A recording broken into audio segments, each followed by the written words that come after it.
Good morning. Today is Monday, the 31st of May, and welcome to Thought for the Day. Today in the lectionary, we are reminded of the time Mary visited Elizabeth, the mother of John the Baptist.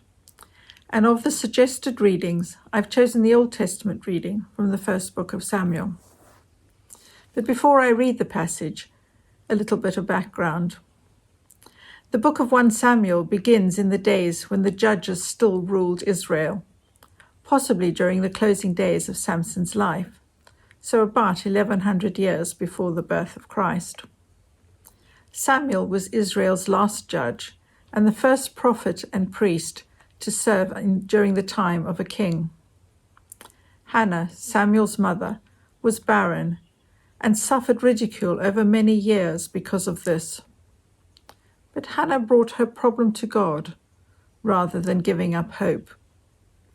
She desperately wanted a child and prayed for God to give her a son, promising to give him back to the Lord if her request was granted. A brave and dangerous thing to do. We need to be careful about what promises we make to God and very wary of trying to bargain with him. To Hannah's credit, she did her part, even though it must have been incredibly painful. To do what she promised, she had to give up what she wanted most, her son, and present him to Eli the priest in the house of the Lord. Dedicating her only son to God, Hannah was dedicating her entire life and future to God. Because Samuel's life was from God, Hannah was not really giving him up. Rather, she was returning him to God, who had given Samuel to Hannah in the first place. What a sacrificial gift. Samuel was about 3 years old when Hannah left him in the tabernacle. And our reading this morning is the prayer as she leaves Samuel with Eli.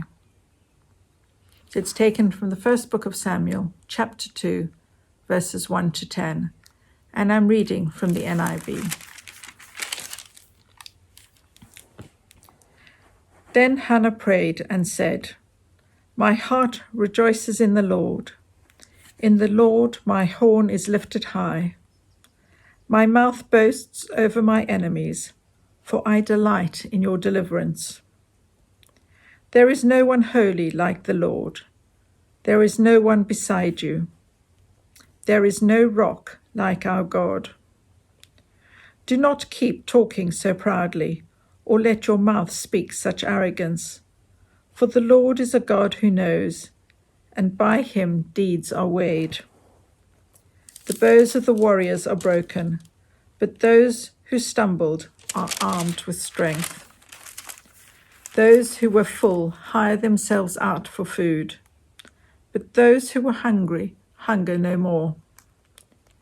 She who was barren has borne 7 children, but she who has had many sons pines away. The Lord brings death and makes alive. He brings down to the grave and raises up. The Lord sends poverty and wealth. He humbles and he exalts. He raises the poor from the dust and lifts the needy from the ash heap. He sets them with princes and has them inherit a throne of honor. For the foundations of the earth are the Lord's. Upon them he has set the world. He will guard the feet of his saints, but the wicked will be silenced in darkness. It is not by strength that one prevails. Those who oppose the Lord will be shattered. He will thunder against them from heaven. The Lord will judge the ends of the earth. He will give strength to his king and exalt the horn of his anointed."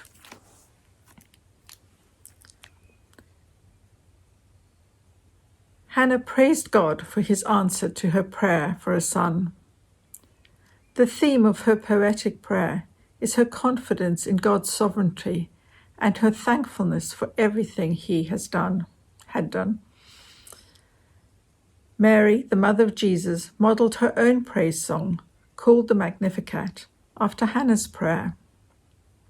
Mary's song took place when she visited Elizabeth, shortly after the angel Gabriel told her she was going to give birth to Jesus.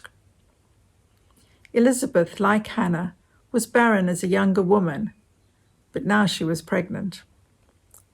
This part of God's story is recorded in Luke chapter 1, verses 46 to 55. These are wonderful examples of God working miraculously through obedient women. Their trust and belief in God's promises, despite how their circumstances seem to be, are such an encouragement to me. Like Hannah and Mary, we should be confident of God's ultimate control over the events in our lives, and we should be thankful for the ways God has blessed us. By praising God for all the good gifts, we acknowledge His ultimate control over all the affairs of life. We need to remember that all we have and receive is on loan from God. Both Mary and Hannah glorified God in song and prayer for what He was going to do for the world through them and the change He would bring. How do I respond to God's call on my life? To help facilitate change in my situation and bring God's grace and mercy to others.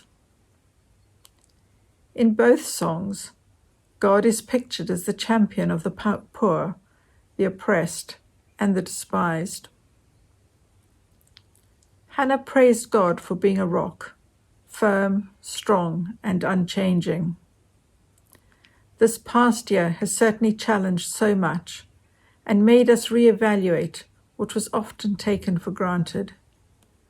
Things that we thought were permanent and unshakable have been shown to be otherwise. Areas we thought we had control over, turns out we don't. But we can rely on God being there as a solid foundation for us too. It is recorded that Hannah went on to have 5 children, so God continued to bless her. Like Hannah, I must bring my problems, worries, and concerns to God, trusting in Him to work things for good, helping me through whatever difficult circumstances I face. God is always present. Hope in Him, trust in Him. He will never fail. I hope you have a good day. Enjoy it.